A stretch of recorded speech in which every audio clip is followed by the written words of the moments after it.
All right, guys, welcome back. Happy holidays. I'm with my good friend, Brian. Brian? It's been a while, hasn't it? Yes, we're back at the house, and we are going to talk about Old School Singleton. So let's do a little intro of what it is. All right. This is a format that's actually been going on for a surprisingly long period of time. I think more than a year. They're holding monthly events for it in a Facebook group devoted to it. And actually, the attendance is pretty decent. I think around 30 to 35 people per event, which for any type of old school event is substantial.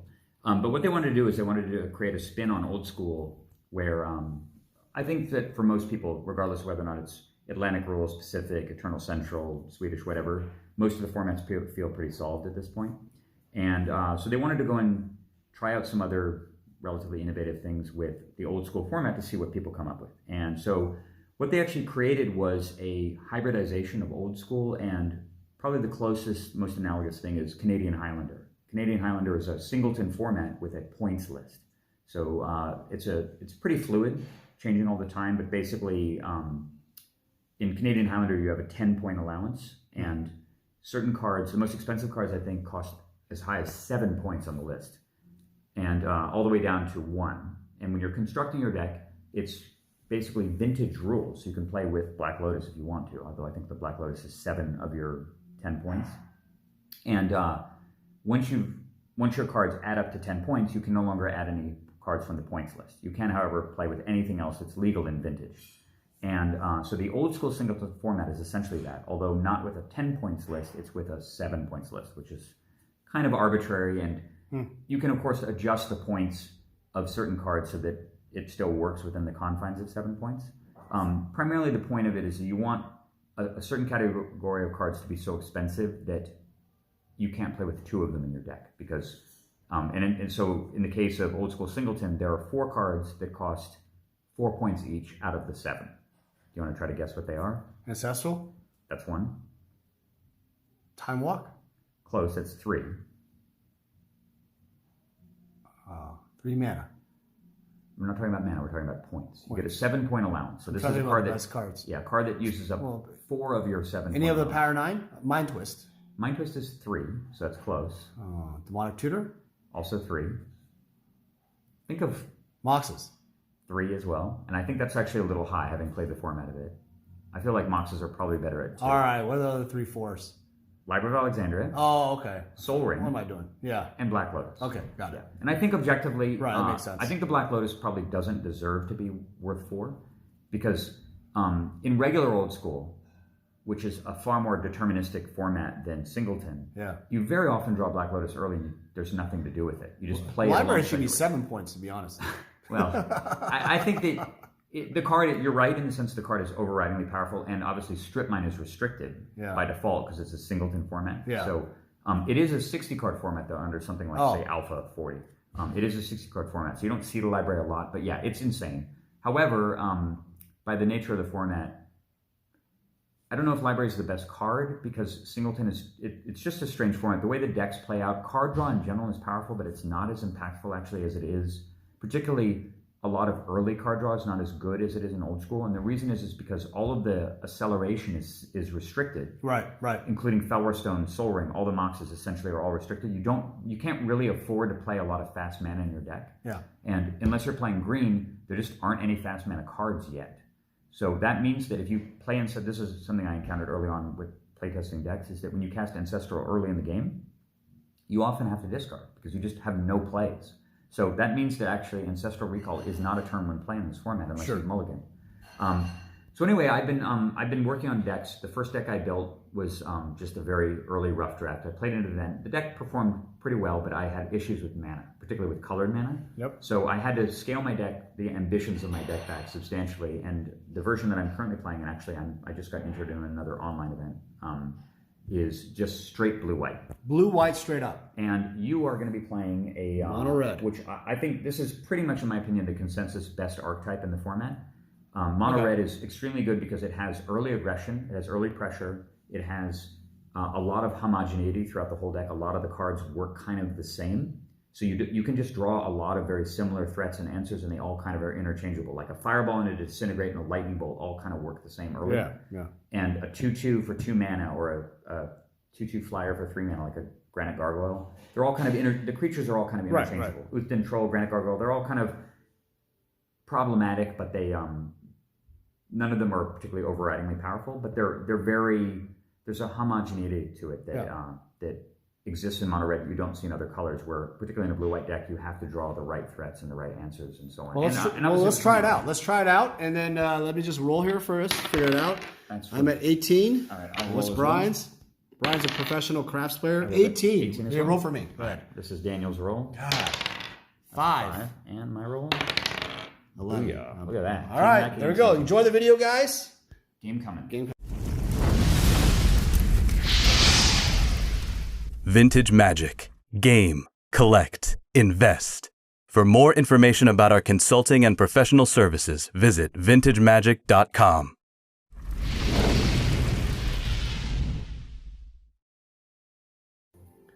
All right, let's start. All right, kicking it off. We got to shuffle real quick. Once again, Old School Singleton, blue-white versus mono-red. And the card pool is exactly the same as 93-94. Eternal Central rules. Yeah, it's from Alpha to Fallen Empires, are the legal sets. So Charizard is not allowed. Charizard is legal, I think. Really? Yeah, it's not a good card, so no one is really using it. Yeah. Yeah, so before we begin, guys, hope you guys are having a good holiday. By the way, talk louder. Yeah. So you're, a lot of us can't play Magic at all. I actually played a little Magic with some clients in Las Vegas. Do you want a power shovel? Oh, there we go. And the reason why we're playing live without masks is because Daniel just came back from Hawaii, where he's been basically in quarantine. Yeah, Hawaii and essentially quarantined here. So well, I was in New York, and basically I went right to the hotel and stayed in the hotel. Just did my drop off of my cards and didn't mingle. Didn't do anything. It's like a lockdown mode over there. Like you basically have to. It's pretty serious. Like if you get like they text you and they can call you and they can knock at your hotel. And if you basically F it up, you're screwed. So. Did you? You're sure that the phone will frame the card? Yeah. Okay. Yeah. All right. I already rolled. Yep. You're good. I rolled an 11 versus a 5. So I'll start it off. Yeah, I think you're fine. Cool. It's basically capturing from here. Oh, yeah, I have to go higher up. Yeah, I'm gonna go like this. Yeah. You need to move higher. I need to move. Yeah. All right, guys, we're gonna wait for a second for Brian to get shuffled. All right, guys, Brian mulliganed. I already cut you, so you need to. I haven't done mine yet. Go ahead and give me a cut. So yeah, Singleton reminds me a lot of Commander, but there's no Commander. But yeah, I mean, Commander is a Singleton format. That's certainly true, but it doesn't have a points list, so you have quite a bit more flexibility in terms of what you play. Interesting. I'm going to put this card on the bottom. I'm going to gamble. It's probably because I'm on the draw. 1 second. I'm not going to. Okay. Do you want to do yours over here? Show my hand? Yeah, come over. Yeah. Sure. You can go over there, just just hit the middle to. It's really not that exciting. Yep. All right, that's my 6. Yep, Hopefully Dan's not peeking at it. You can see that obviously because it's Singleton format, you have to play with a fair amount of suboptimal things. Yeah, of course. Things that seem suboptimal. So one of the things that's really interesting about the format, AKA jank cards, but not really. Well, what's interesting is that in Commander, because you have a 99 card deck, yep, and you're often playing 2, 3, sometimes even 5 colors. Yeah. What's most important is actually the editing process, is looking at all the thousands of cards that are available and figuring out which ones work for your deck. And in Old School Singleton, rather than editing, it's sort of being more inclusive. You have to figure out what can I put in my deck that isn't terrible. Go for it. Mountain. Surprised at that? Yep. Go ahead, pass. Ooh, it's glared, but that's okay. Just announce what you're doing, because... all right. You can't see the... From my side, it's... Yeah. Yeah, this room has some glare issues I've noticed with... How do you turn this one off? That one is... I think it's the far left switch. No, put that one back on and turn off the kitchen. One of those. There you go. That's just too dark. Oh, yeah, no. That looks... so dark, man. Does it? Hold on a second. It's really dark. Hey, it looks well from the camera. Yeah, it'll look okay, but it'll get blurry. I think that's probably best. No, that's best. Yep, okay, it works. We'll do that. Better. Okay, go ahead. Okay, after I have plans, go for it. Okay, white. So dual lands, are they part of this? They are, but they're restricted. They're because it's a singleton format. They don't, however, cost any points. Although there's a little bit of discussion, this is actually something I support, which is making dual lands cost, or not cost, but have a no restriction on them. I'll disenchant it during the next step. All right, put copper tablet, disenchant. Now keep in mind, that's normally a very simple play, but Yep. disenchant is a one-of effect. There's only one disenchant in the deck, so you have to be very careful. And a lot of the strategy in the singleton format is playing around the fact that your opponent only has access to one of each thing, getting them to use their disenchant on something that's pretty good, and then playing something that's much better that they can't disenchant. Well, you've played a lot more than I have, so the fact that you've disenchanted my copper tablet reveals something there, actually. Well, it means I don't want to take one damage every turn because you're playing mono red. Right, exactly. How many cards? Currently 4.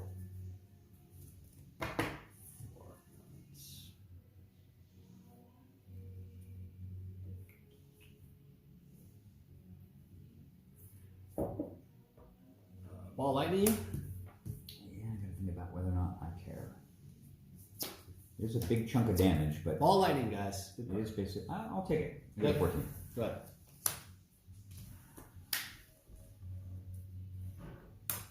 Savannah and cast the monstrous Azure Drake. Not a card you see a lot in Old School. Trivia, guys. Azure Drake, 2/4 flyer. From Legends. Interestingly enough, the very first round I played at GP Vegas last year, the guy who beat Edwin, sitting right next to me, was playing with Azure Drake instead. Oh, Good. And I did play Azure Drake actually in some Type 1 decks back in the day. I did see that Azure Drake. Yeah, it has 4 health and it's often just a Serendib, essentially from 1 more mana, but it doesn't hurt you. Juggernaut. Put some pressure on. That's where Serendib is just better than Azure Drake. Well, that's the way it is. This is. Would you say there's a lot of luck in this? In the format? Yeah. Of course, yeah. There's a great deal more luck in Old School format than there is actually Old School Singleton than there is in regular Old School, because of the fact that I was talking about this before. The red deck in particular just has a lot of threats that are interchangeable. You basically just play something on 2, play something on 3, whereas the blue-white deck has a lot of specific answers, and so there's a lot of luck in terms of drawing things in the right order. Yep. And if you draw them in the wrong order, you often just lose. You draw counter spells a little late because you don't have 4 sorts of plowshares. I'll attack for 2. Yep. 18. I'll play a strip mine. Yep. And I'm done. Strip mine my library, huh? You do not have library in your deck. Mountain. Actually, maybe you do have library. I think you might have library in your deck, but it's a little late for that. It is a 4-point card, but mono red doesn't have a ton of pointed choices. I feel like you have stone or something. Looking at my land. But I might just be concerned about the strip mine. Doesn't matter. I'm going to play Icy. Icy Manipulator. I will power sync your Icy Manipulator. 4 for 2. You have to tap it now. Yep. Attack for 5. Oh, sourcing. Yep. 1 swords, guys. So 1 swords, you gain 5 though. I expected. Gain 5 left. Yep. I'm at 23. 1 swords. Attack for 2. Yep. 21. Cast Sir Angel. Yep. Makes sense. Swords.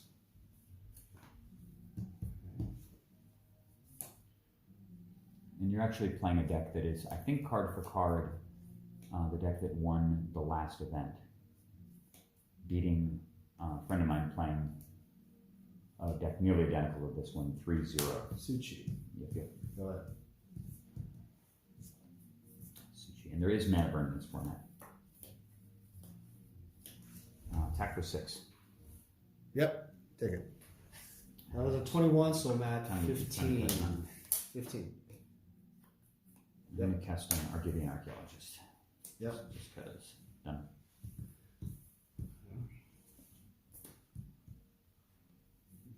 Archaeologist.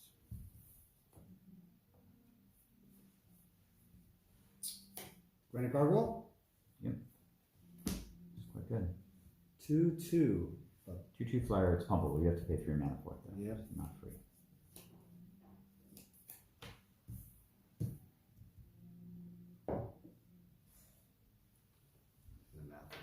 Attack.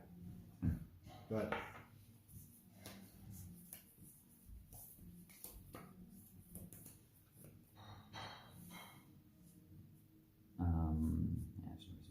Hit you for 4 with the Sarah. 11. An island and cast an Old Man of the Sea.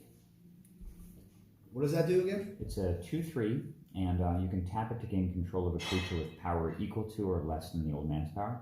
Next turn. And the Old Man will maintain control of the creature as long as it stays tapped, unless the creature's power gets higher than the Old Man's power. So if you had a way to pump up the creature, you could Must stay tapped. Yes. All right. No cards. Currently empty-handed.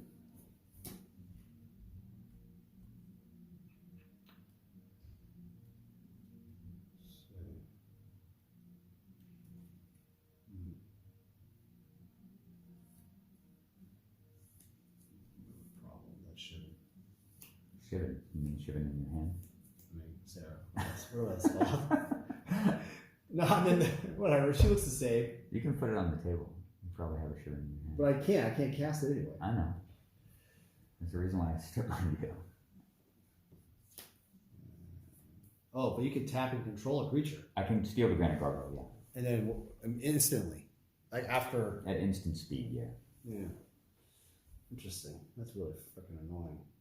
And it's a 2/3. 3. Jesus. Dice for removal, though. Most for removal. Well, it's Just gonna, kind of I'm gonna run out of options here, guys. I should have put more pressure. That icy would have been very helpful. Well, I countered it. I know. So there's no putting pressure on it. Yeah. I wish I didn't make you gain 5 life off the Juggernaut. Yeah. That is a divine offering. I would have been a lot better. You're just gonna gain control of my guy anyway. That's freaking annoying. I think I'm just gonna go like that. Alright. It's a fairly weak play. But Well, there's nothing else I can do. No, Unless I give you, yeah. There's you nothing can else. attack with Suchi. Yeah. There's nothing else I can do. I'll trump it. Yeah. There's nothing else I can do. I'll gain control of the Granite Gargoyle. That makes sense. And I will hit you for 6. Yep. Takes you down to 5. Yep. I'm done after that. Sarah's pretty good. Sarah is a powerhouse. And most of your answers to it cost 5. Your deck runs Disintegrate, Fireball, and Pyrotechnics, and Fissure is ways to kill it. What is your life at? Currently at 10. 10. So basically, you have the granite. You have that dude. Yeah, somebody get out of it. Yeah.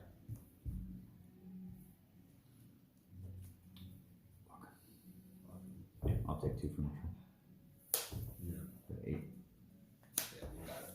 And I have a wheel. So You can wheel. doesn't matter. What else did you have? Shivan and Fork. Shivan, fork. Yeah, but I can't yet. I'm running out of time. Right on. Well, yeah. So the thing is that Sarah really Well, did. you weren't completely dead. If you wheeled, you could wheel into 2 lightning bolts. Oh, It's just that I have all my mana untapped, so yeah. That power sync was big. yeah, Wheel of Fortune is a 1-point card. Wow. If you had wheeled, I would have drawn 6 land. Game was not over. No, I only have one Sarah. I'd be dead. But if you drew bolt exactly, That's 6 chain life. lightning and lightning bolt, you can not killing me. You could kill the Sarah and not her. Oh, that's true. No, but you had Azure and everything else. I couldn't get out past that. 0 is 2. You have my granite. If you don't attack You have with granite. You have my granite. no, I blocked with the Granite Gargoyle. I blocked with Sushi. Oh, you kill. Oh, okay. But you can, if you don't attack with Uthden Troll, the correct play there You is can't get bolt and bolt. There's only one What's that? singleton bolt. there's a chain lightning as well. Oh, okay. So if you don't attack with Uthden Troll, there's no reason to. So All you right. just Well, I should have, you guys. I wheel should first. have. Yeah, you wheel first and see what you get. I just was being impatient. I should have casted it, see what I got if I didn't get it. Because if you wheel, you can bolt the Old Man of the Yeah. Sea, and that gives you the Granite Gargoyle back, and now you have a blocker for the I Sarah. also didn't put the land out either. Yeah. So. Gotta play a little better, Dan. Yeah, misplay, guys. Well, that was my first game of Singleton in my entire life. I saw one of the worst misplays I have ever seen ever in the quarterfinals of the latest event. I was doing commentary for it. Singleton? For this exact format. What was the... Black white versus mono black. I'll play first. Okay. Black white versus mono black. The guy's play was Thank you everyone for supporting our channel. It means a lot to me that you're enjoying the content we're putting out there. I have a Patreon page that supporters have access to special perks and rewards. Become a supporter at patreon.com/vintagemagic. As a patron, you receive exciting pricing on sealed product, flash sales, annual gifts, and personalized consulting services from me. Again, thank you for subscribing to our videos and supporting the channel. I love meeting players, collectors, and investors all over the world. If you see me at a Grand Prix, please come by and say hi. I would love to meet you. Thank you everyone for your support and friendship. Thank you everyone for watching the videos. I wanted to do a special thank you to Sam Tang from Kitchen Table Magic. He's been a great friend and a great artist producing the videos. Been very patient with me in his directing. And I also want to thank Brian Weissman.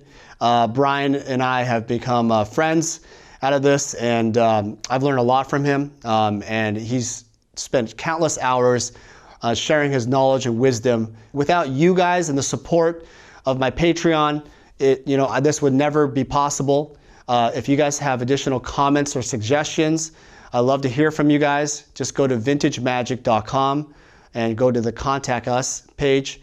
I would love to hear from you. So thank you so much for watching. We'll talk to you soon.